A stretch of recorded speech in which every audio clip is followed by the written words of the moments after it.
अब मैं आपको एक ऐसा फैक्ट बताने वाली हूं जिससे आपके रोंगटे खड़े हो जाएंगे। जब एक अक्यूज्ड ने कुछ दिन पहले कोर्ट में एप्लीकेशन डाली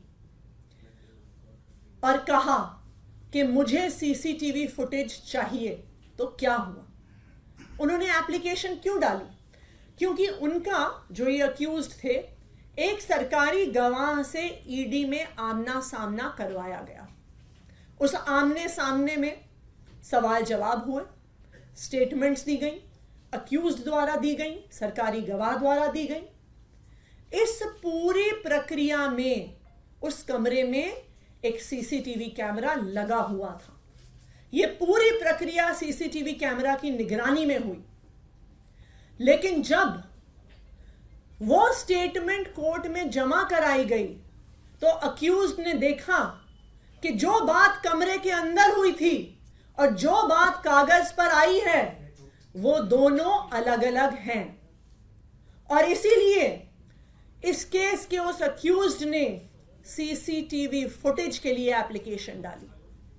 और आपको पता है, जब ईडी ने वो फुटेज दी तो उन्होंने उस फुटेज का ऑडियो डिलीट कर दिया। सिर्फ वीडियो फुटेज दी गई, ऑडियो फुटेज डिलीट कर दी गई और सारा एविडेंस कि वास्तविक तौर पे उस कमरे में क्या बात हुई थी, उस सारे एविडेंस को ईडी द्वारा डिलीट कर दिया गया है।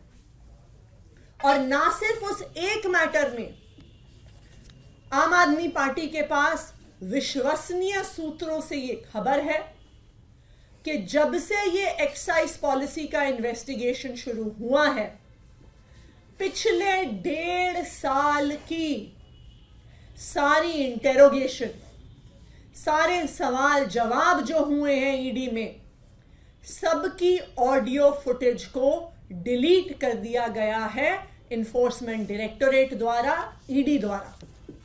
ये क्या दिखाता है कि जो एक तो रिकवरी नहीं हुई, सबूत नहीं मिला, और जो स्टेटमेंट्स थी, जो एकमात्र आधार थी ईडी के केस का, वो सारी स्टेटमेंट्स भी फर्जी हैं।